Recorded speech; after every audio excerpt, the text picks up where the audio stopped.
Ibu dan Bapak yang kami hormati, selanjutnya sambutan Gubernur DKI Jakarta dalam hal ini diwakili oleh Asisten Pemerintahan Sekretaris Daerah Provinsi DKI Jakarta sekaligus membuka secara resmi kegiatan pameran.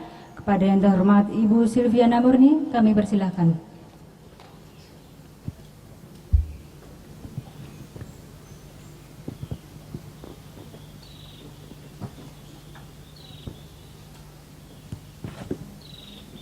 Bismillahirrahmanirrahim.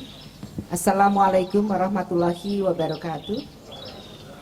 Selamat pagi dan salam sejahtera untuk kita semua yang kita hormati bersama.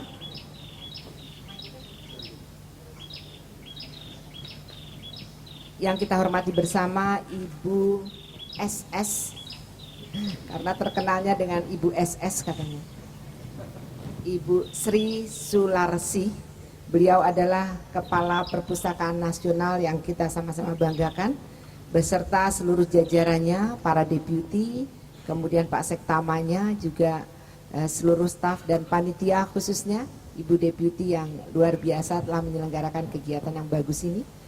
Kemudian saya juga bangga hari ini kita hadir dari Goethe Institute. Welcome to our country, Jakarta. Thank you very much for your coming. Juga ada Ibu Tinia Budiati, beliau Dr. Tinia Budiati, satu-satunya misiolog dari pemerintah Provinsi DKI Jakarta. Mudah-mudahan saat ini beliau memang wakil Kepala Dinas Pariwisata dan Kebudayaan. Mudah-mudahan beliau bisa dimanfaatkan untuk yang lebih besar lagi, insya Allah. Kemudian ada juga dari Kepala Badan Perpustakaan Arsip Daerah, Pak Bambang, hadir juga mewakili Kepala Perpustakaan dan Arsip Daerah, Kepala Badan. Nah, kemudian ada Ibu Rini dari PDS HB Yasin. Ya, beliau ini saya kenal dari masih zaman dahulu kala, sangat rajin dan open terhadap semua arsip-arsip, khususnya HB Yasin.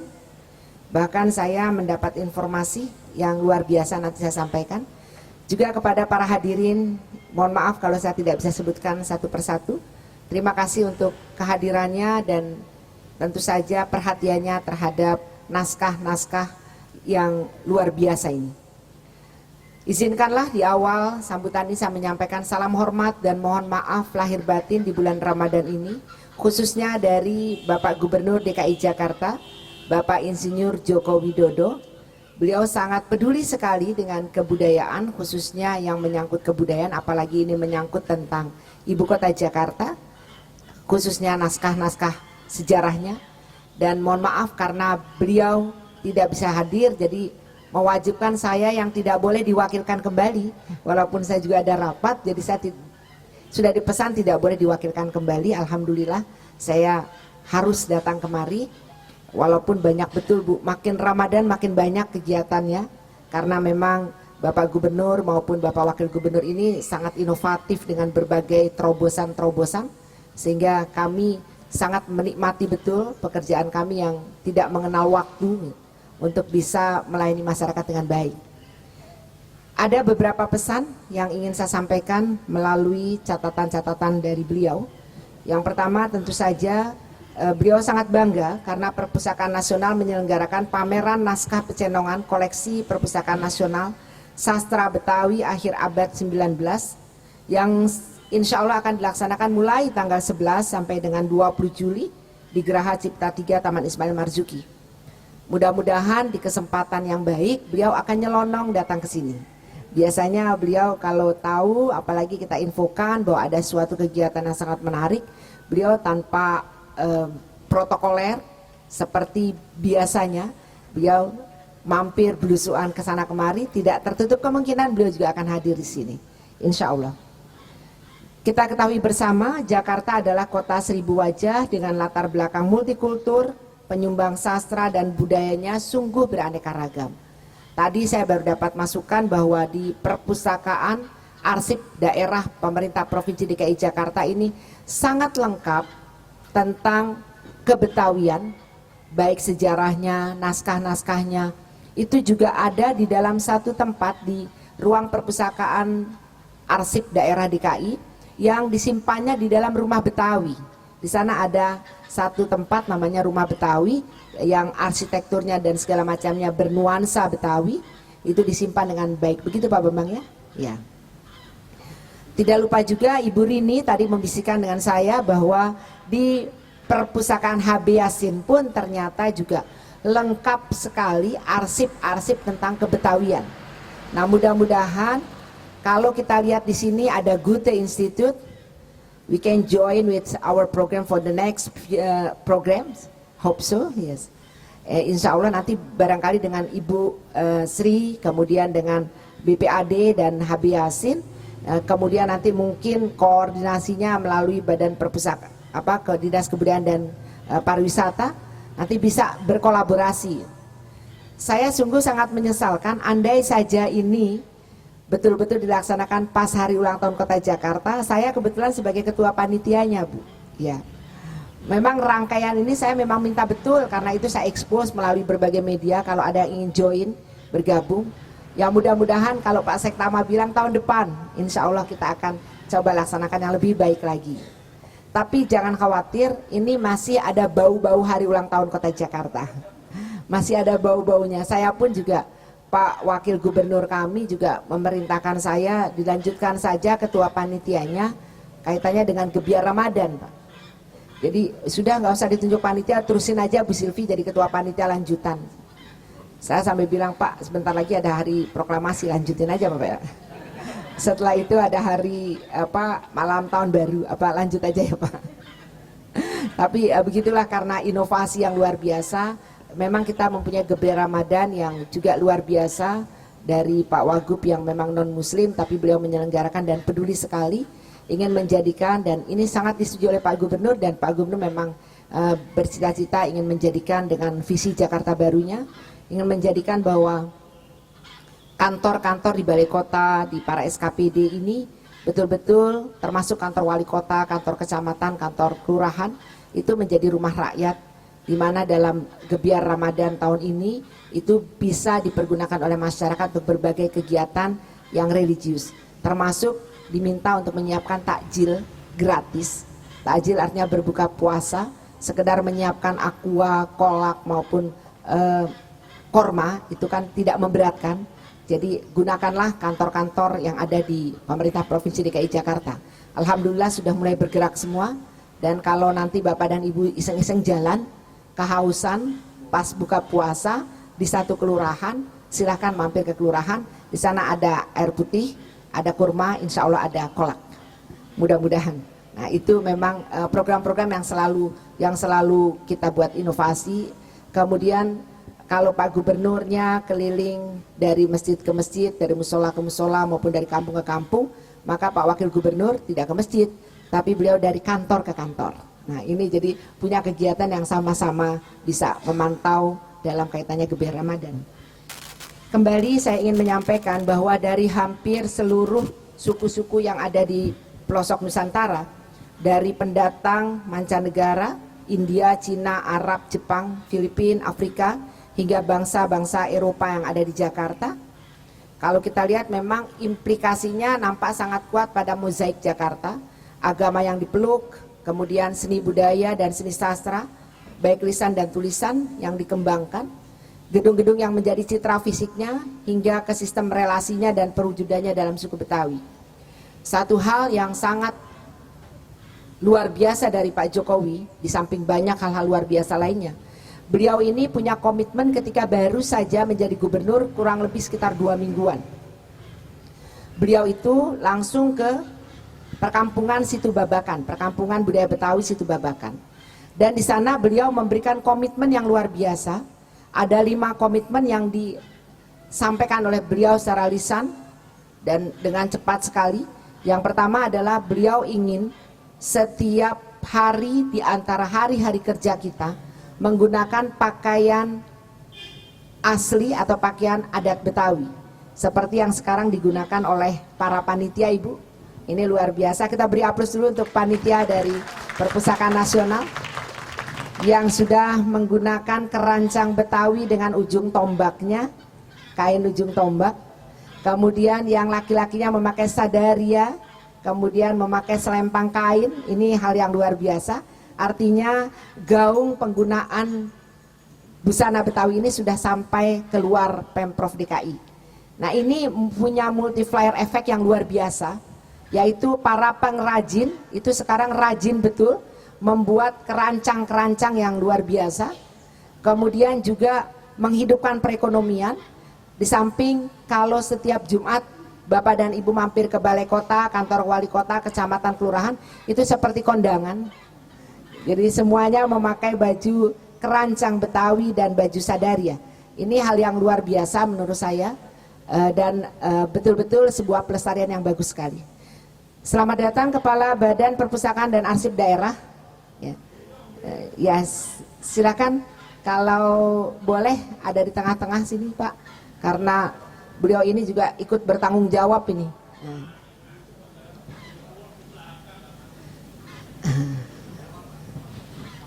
Di samping Ibu, ya silakan.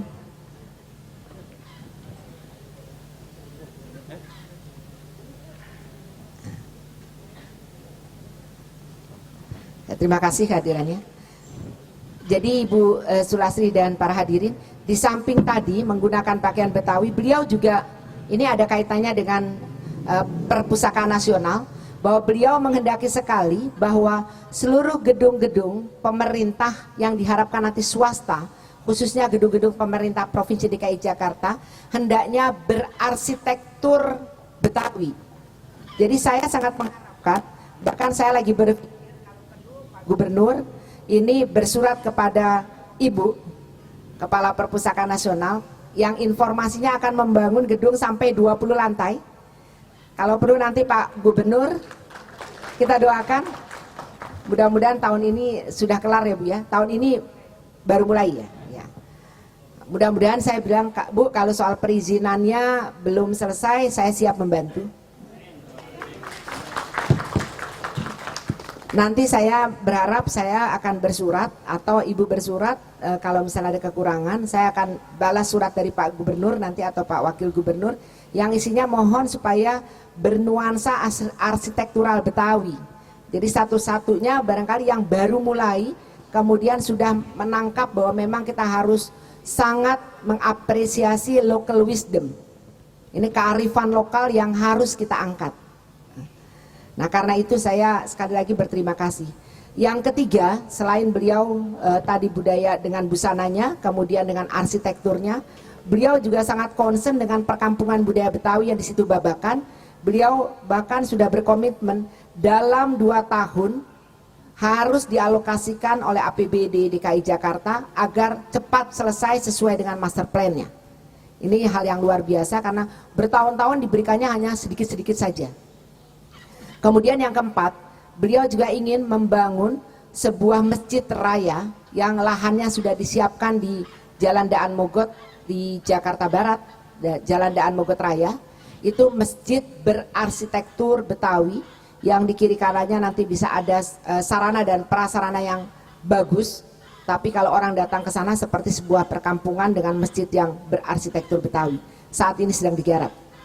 Dan terakhir yang kelima, yaitu beliau minta muatan lokal yang kemudian disosialisasikan di tingkat SD, SMP, SMA, SMK, bahkan universitas, itu hendaknya perlu di-update supaya betul-betul memang nuansa-nuansa citra Betawi ini betul-betul tersosialisasi dengan baik, dan perlu diseleksi local wisdom atau hal-hal yang menyangkut kearifan lokal Betawi ini yang positif.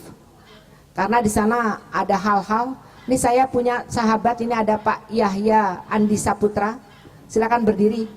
Ini dari Universitas Indonesia, juga ahli sastra Betawi dan sejarawan. Terima kasih sudah datang di sini. Nah, beliau tahu betul tuh, bahkan mengkritisi muatan lokal yang maaf suka mengangkat, walaupun kita tidak menutup kemungkinan ini bukan hanya di Betawi tapi di mana saja, itu mengangkat hal-hal yang negatif dari budaya Betawi, seperti contohnya jual rumah untuk pergi haji, terus istrinya Bang Midun yang punya istri 4 misalnya, Nah, hal-hal ini seyogianya apalagi di tingkat SD SMP kan tak layak untuk disampaikan. Kalau kita mau beri contoh kalimat-kalimat, gunakanlah kalimat-kalimat yang baik. Kok baru sekarang ya saya mendengar suara saya sendiri? Mudah-mudahan yang tadi kedengaran ya. Kedengaran ya. Jadi terima kasih sudah diperbaiki.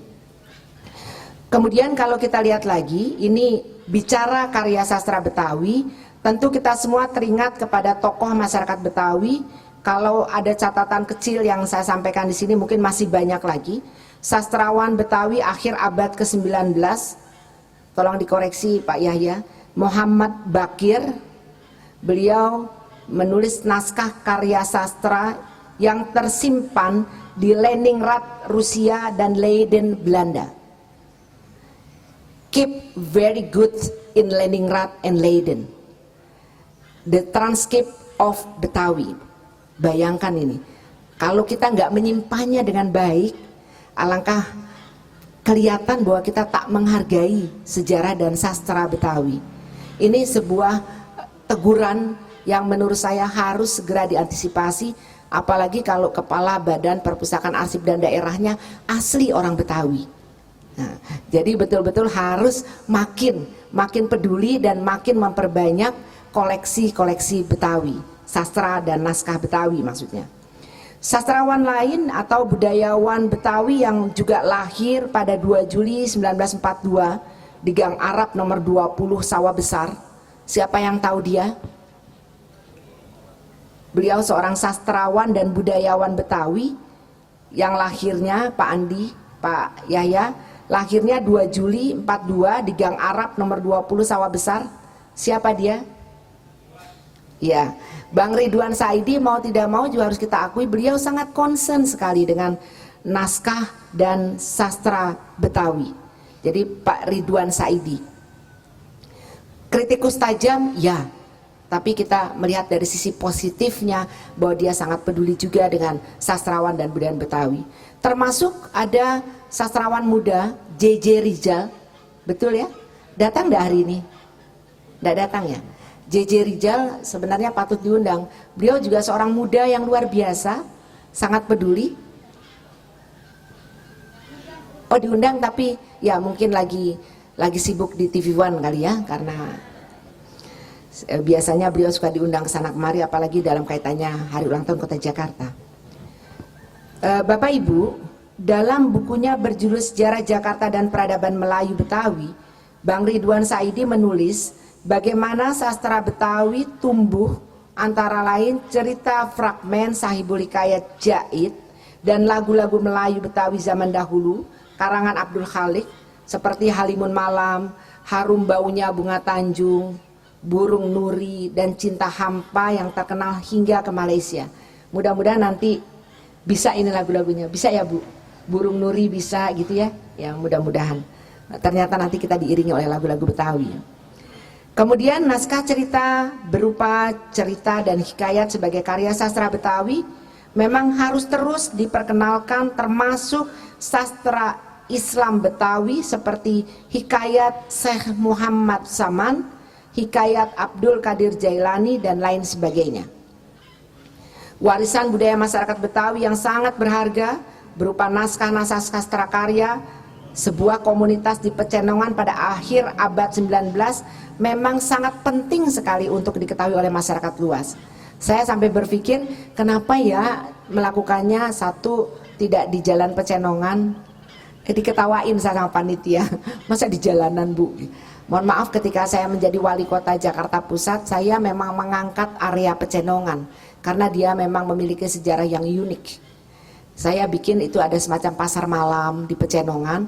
Di sana di kiri kanannya itu ada yang biasa saya makan, ini saya suka makan di pinggir-pinggir jalan itu. Ada pedagang kuliner. Jadi saya bikin kuliner malam. Kemudian saya tampilkan juga adat-adat Betawi. Saya kira sekali waktu kalau ini bisa jadi rutin Ibu Panitia, Ibu Deputi, mungkin bisa juga Ibu SS kita lakukan di sana, ya. Luar biasa ini kalau misalnya sampai dilakukan gitu di Pecenongannya. Tadi kalau Pak Sektama bilang kenapa diadakan di tim, karena orang yang datang ke sini pasti orang-orang yang memang khusus biasanya cinta terhadap sastra, budayawan dan lain sebagainya. Jadi ingin menggaungkan naskah-naskah asli masyarakat Jakarta dan penggalian dari situs-situs budaya di sekitar Pecenongan abad 19. Pameran ini selain diharapkan menumbuhkan apresiasi masyarakat dan generasi muda terhadap seni budaya dan sastra, khususnya sastra Betawi, juga pelopor penggerak implementasi 4 pilar kebangsaan, yaitu Undang-Undang Dasar 45, Pancasila, Bhinneka Tunggal Ika, dan Negara Kesatuan Republik Indonesia. Sastra dan budaya Betawi harus hidup agar tetap beradaptasi dengan perubahan zaman. Kemarin pada saat hari ulang tahun Kota Jakarta dengan Jakarnaval itu penyelenggaranya adalah Dinas Pariwisata dan Kebudayaan ya Ibu Tini ya. Itu mengambil tema keajaiban ondel-ondel. Nah, saya lagi menggarap ini Bu. Saya tidak menulis, saya penulis tapi penyusun. Saya memang rada rajin Bu untuk yang hal-hal Betawi karena kalau bukan kita siapa lagi. Saya asli Betawi, bapak saya dari Jatinegara, ibu saya dari Cikini. Cikini si gondang dia, aku begini karena si dia. Jadi memang saya sangat peduli. Karena itu saya dibantu oleh teman-teman, termasuk Pak Yahya Andi Saputra dan juga tentu saja jajaran kebudayaan dan pariwisata di dinasnya. Saya membuat buku yang akan saya serahkan, yaitu database orang Betawi. Kenapa saya tulis database orang Betawi? Karena kalau saya nulis tokoh Betawi, nanti di dalamnya ada saya, orang akan bertanya, emang Silvi tokoh Betawi? Nah, jadi tidak enak. Kalau Pak Yahya di sana, Bang Yahya ini ada, orang bertanya, emang Bang Yahya